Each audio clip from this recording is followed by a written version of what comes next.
¿Qué pasa cuando una nación está tan, pero tan enferma de corrupción que ni siquiera sus propias instituciones logran hacer frente al problema? ¿Puede un país sanarse a sí mismo de ese flagelo? ¿Dónde empieza la jurisdicción nacional y dónde empieza la internacional en estos casos? Hoy este programa, La Voz de tus Derechos, intentará acercarse a la respuesta a esas preguntas a través del tema crímenes económicos, corrupción pública. Para hablar pues, de ese asunto tan delicado, tengo un invitado en el estudio. Solamente tenemos un invitado hoy. Es alguien que ha luchado desde la academia, la investigación, pero también la justicia sobre y contra la corrupción. Se trata de Jan-Michael Simón, es alemán, es experto en derecho penal, política criminal y derecho internacional público, y también trabaja como coordinador del Instituto de la parte de América Latina del Instituto Max Planck. Bienvenido a la conversación, Jan. Buenas tardes.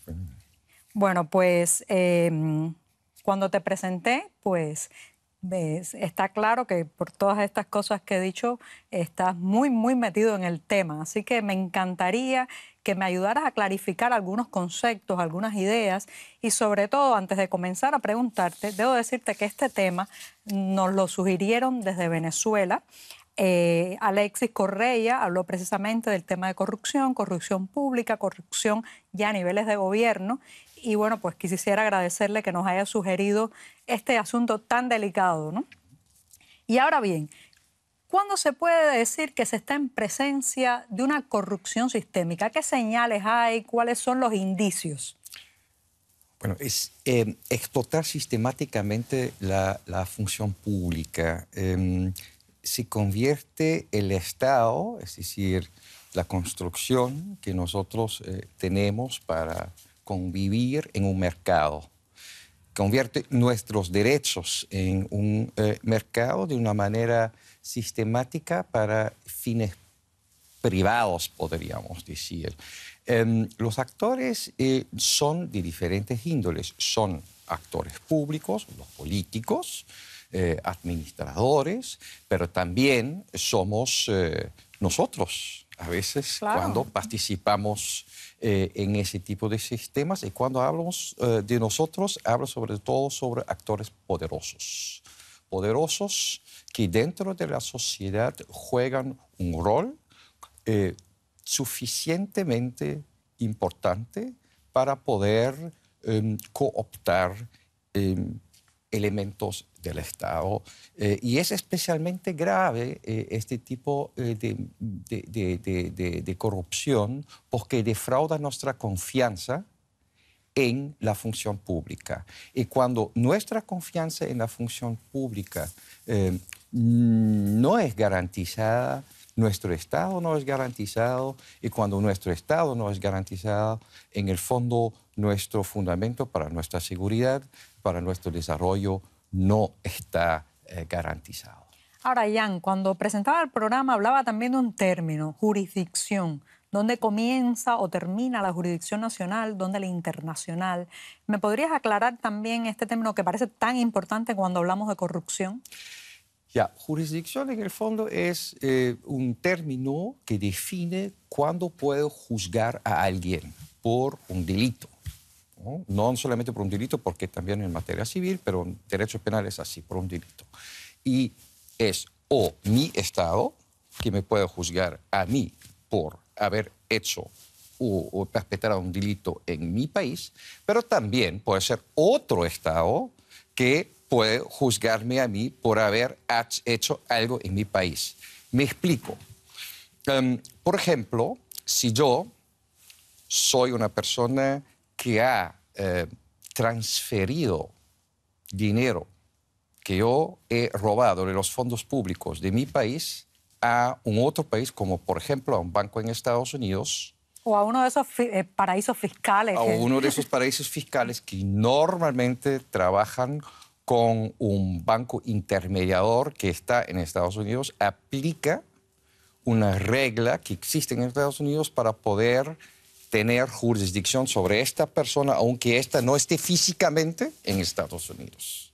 Por ejemplo. Interesante, pero sabes que cuando explicas eso me vuelve otra idea o me viene una pregunta, y es que escuchamos normalmente hablar, por ejemplo, de que tal figura, tal ex líder político ha sido juzgado en una corte penal internacional, ya sea por delitos de lesa humanidad, por asesinatos masivos. ¿Por qué no oímos eso mismo de los corruptos?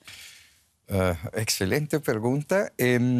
El derecho penal internacional, como usted sabe muy bien, desarrolló, sobre todo después de la Segunda Guerra Mundial, a raíz de las atrocidades cometidas, genocidios, crímenes de lesa humanidad. Eso culminó todo ese proceso en la Corte Penal Internacional, que desde el año 2002 opera a nivel internacional, pero sus delitos, a la primera vista, solo tienen que ver, voy a hablar en términos muy ilustrativos, con sangre, con muerte. Pero mi punto de vista es, corrupción igualmente tiene que ver con sangre y con muerte. Corrupción mata. Corrupción masivamente nos depriva de nuestros derechos, crea miseria y por lo tanto puede ser incluso considerado, aunque pareciera muy raro ese planteamiento, de crimen de lesa humanidad. De hecho, hay un caso que en 2012 fue planteado a la Corte Penal Internacional de Nigeria, que lo plantea bajo los términos de crímenes de lesa humanidad. Interesante. Ahora bien, Jan, ¿qué tiene que hacer un ciudadano que ahora mismo esté mirando este programa donde estamos hablando de corrupción, crímenes económicos, corrupción sistémica también, y que tenga una denuncia sobre corrupción en su país? ¿Cuáles son los estamentos, la estructura, los actores internacionales a los que puede apelar y cuáles son los que existen? Y me gustaría también saber cuáles son las competencias de cada uno, ¿no? Ya vuelvo a lo que acabo de decir sobre el otro país. Por ejemplo, si yo soy ciudadano del país A y tengo información que un corrupto de mi país ha transferido dinero a una cuenta en las Bahamas y muy probablemente habrá utilizado un banco intermediario en Estados Unidos, yo lo puedo denunciar ante autoridades en Estados Unidos. Ahí hay el Departamento de Justicia que estaría investigándolo bajo una determinada ley que tienen que les permite juzgarlos. A nivel internacional, ya de la Corte Penal Internacional, yo tendría que acudir al fiscal de la Corte Penal Internacional, que estaría evaluando la admisibilidad de mi caso bajo 3 criterios. Uno, en cuanto a la gravedad del hecho denunciado, que esté bajo también la competencia de la Corte. Luego, después, el grado de impunidad que tiene el caso, y luego después en cuanto a la oportunidad para la persecución en el marco penal internacional. Bien, ya veo que hay que pensar en todos estos requisitos también, o en completar un expediente lo más abarcador posible cuando se va a hacer una denuncia internacional. Y allí me lleva la pregunta de cuando no es el ciudadano el que va a estas entidades internacionales a pedir ayuda, sino algunos de estos mecanismos que vienen al país para participar de una investigación como facilitadores, como parte.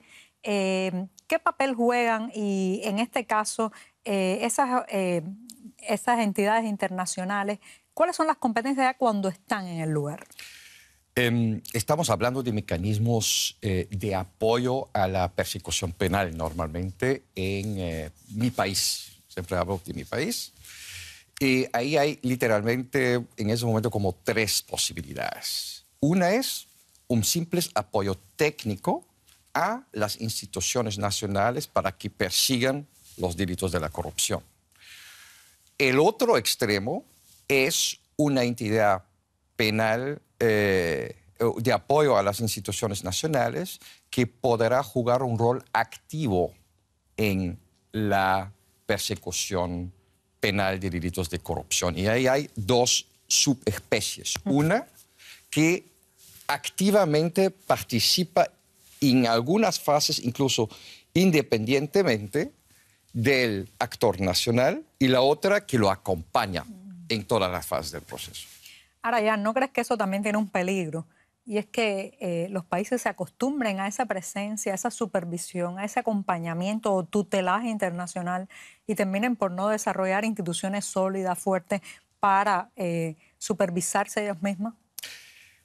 Es una pregunta muy válida y que está siendo discutida a todos los niveles debido a experiencias ya que datan más o menos 10 años en esa materia. Yo creo que la pregunta es mucho más fundamental. Esos mecanismos llegan a los países porque en los países, en cuanto sobre todo al tema de la corrupción, no hay mecanismos de resolución de conflictos necesarios para poder trabajar estos temas. El sector justicia es una parte de esto y los mecanismos que llegan, en el fondo, son facilitadores para poder, en el sector justicia, pero también fuera del sector de justicia, llevar a una cultura de diálogo sobre esos conflictos y facilitar las herramientas del Estado para poder superarlos. Ahora bien, cuando nosotros comenzamos a preparar este programa que te he contado, que nos lo sugirió un espectador, pues lanzamos una pregunta en las redes sociales y era también la importancia que tenían estas misiones internacionales, estos organismos internacionales en la supervisión y la ayuda a sanear la corrupción en determinadas naciones, ¿no? Entonces, cuando recogimos las respuestas, había un comentario muy interesante en Facebook. El comentario es de Roberto Barrón Íñiguez y dice: ¿y si las misiones internacionales son corruptas? Yo agrego: ¿y quién supervisa a los supervisores? Los supervisores depende de dónde vengan, ¿no? O sea, si los supervisores vienen de un organismo multilateral, dentro del organismo multilateral hay mecanismos para poder primero exigir rendimiento de cuentas y también luego después evaluarlos, ¿no? En el caso de Naciones Unidas es la Asamblea General, ¿ya?, que recibe los informes de las distintas misiones y luego después, en el caso de la OEA, es el Consejo Permanente. Ahora, me imagino que también siempre hay temor de que una vez llegados al lugar se establezcan vínculos que terminen por corromper pues, a las personas. En fin de cuentas, son seres humanos, van a interactuar con otros, pueden ser comprados. Me imagino que también tenga que haber mecanismos cíclicos de revisar, ¿no? Este tipo de organismos, cómo están trabajando en el terreno, cuán limpiamente o imparcialmente. Ahí juega también un rol muy importante la sociedad civil local. El papel de la sociedad civil local no es solamente fiscalizar a sus instituciones nacionales, pero igualmente a fiscalizar las instituciones internacionales que apoyan las instituciones nacionales. Para nada una inmunidad completa que tiene una misión internacional al aterrizar en el terreno, sino más bien también debe rendir cuentas a la sociedad civil. Has dicho algo interesante, ¿no? Que es la importancia del actor local. Y antes de hacerte la próxima pregunta, voy a ir un comentario de alguien que es escéptico con las misiones internacionales anticorrupción, que nos ha dejado también una espectadora del programa, pero esta vez en la red social Twitter. Se trata de un mensaje que ha dejado Elisa Pérez Gómez respondiendo a esta pregunta de la importancia de las misiones internacionales, y dice que no, que los pueblos deben librarse por sí mismos, si ellos quieren, de este flagelo de la corrupción, y que la intervención extranjera es viciosa y nunca es gratis. A lo cual yo pregunto, a partir de lo que tú dijiste, ¿cómo se puede empoderar a los actores locales para que puedan hacer este tipo de supervisión, tutelaje y fiscalización por sí mismos? Normalmente cuando nosotros llegamos al nivel de un pedido a un organismo multilateral que apoya a las instituciones nacionales, hay un problema que yo llamaría el equilibrio de la impunidad en un país. Los actores de cambio en ese equilibrio de impunidad no están suficientemente empoderados para poder desequilibrar ese equilibrio de la impunidad. Una misión internacional tiene en el fondo el mandato de empoderar a los actores de cambio y empoderarlos de dos maneras.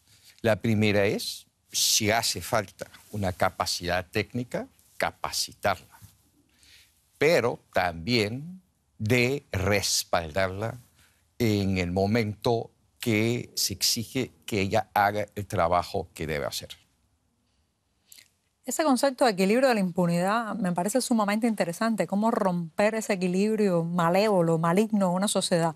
Pero, ¿y cómo aplicar justicia? Porque hasta ahora estamos emplazando a los corruptos, estamos pues diciendo los peores adjetivos de la corrupción, pero son seres humanos y tienen que ser juzgados bajo una legalidad, con imparcialidad y con pues respeto a todo el proceso.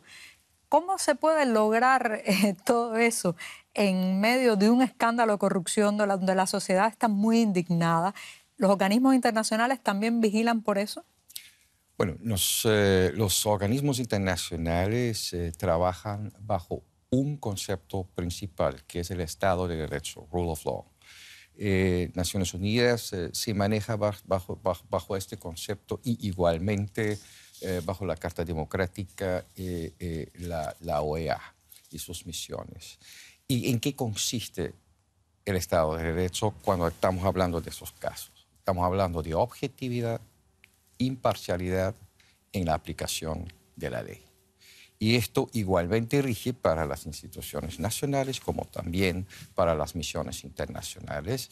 Es muy importante resaltar un factor que es muy importante acá, que es normalmente sociedades que están bajo esas situaciones están en una situación muy polarizada. Y el factor internacional es un factor que puede mediar entre los dos polos con su objetividad que tiene como misión internacional. Ojalá lo logren, pero cuando la polarización se adueña del debate es muy difícil, según mi opinión. Ahora bien, cuando te presenté, Jan, hablaba también de tus estudios académicos sobre este tema de la corrupción, la jurisdicción, la presencia internacional en estos conflictos. Y según tu experiencia, lo que has visto y lo que has analizado, ¿dónde se presenta con más fuerza esta corrupción sistémica, esta corrupción que cala hasta los huesos de un país? ¿En los regímenes democráticos o en los que tienen un corte más autoritario? Si corrupción nosotros vemos como un descontrol del ejercicio legítimo de la autoridad política, es obvio la respuesta. Un sistema autoritario no es legítimo y por lo cual incluso carece de sentido de hablar sobre corrupción en ese sentido, porque se trata de un régimen corrupto por definición. En el caso de la democracia, el tema es más delicado porque, obvio, como es legítimo, está sujeto a las críticas legítimas que uno hace y puede aparecer que sea bastante corrupto. Pero, insisto, un régimen autoritario es por definición corrupto y por lo cual ni siquiera tendría sentido de hablar en sus distintas desviaciones de corrupción. Muy bien. Ahora, has hablado de crítica, de fiscalización, incluso creo que hemos pronunciado la palabra denuncia ya en esta conversación.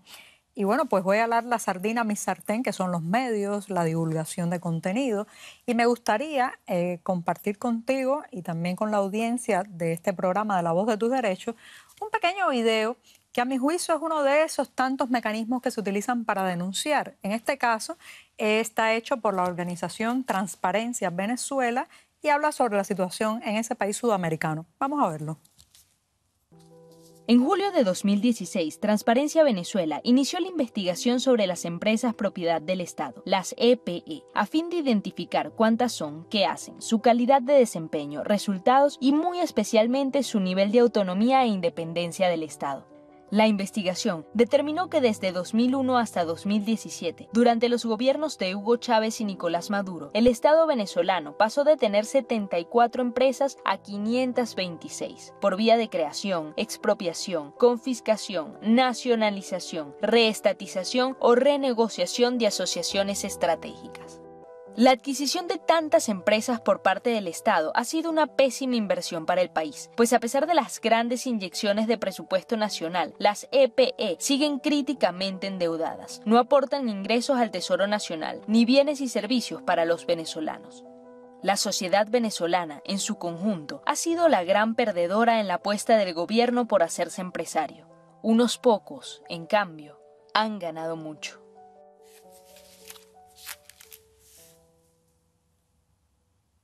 Bien, después de ver este material, vuelvo a la pregunta de los medios, la difusión, la visibilidad. ¿Qué importancia puede tener eso? ¿Cuánto ayuda o cuánto también enrarece una investigación sobre corrupción? Bueno, esa es una situación, digo yo, que tiene ventajas y desventajas. Por un lado, obviamente, un caso de corrupción vive de la información. Y el periodismo, y sobre todo el periodismo investigativo, es clave en este contexto, sobre todo cuando hay un problema con la transparencia de actuaciones del Estado, que es, por definición, normalmente un elemento de un sistema corrupto. Por el otro lado, el papel de los medios de comunicación es obviamente llamarle atención al público y lo hace de una manera propia de los medios de comunicación. Qué amable eres, qué amable, qué diplomático eres, Jan. La comunicación de un jurista o de un funcionario público de un organismo multilateral, sino más bien debe vender la información. Vender en el buen sentido incluso de la palabra, y por eso que necesariamente tiene que exagerar. Ahora, Jan, ahora que hablas de esto de la información y los medios, me viene a la cabeza inmediatamente dos casos muy sonados que hemos tenido en América Latina en los últimos años. Uno, el conocido como los papeles de Panamá, que fue vital y trascendental la participación de la prensa en la investigación y en sacar toda la información al público.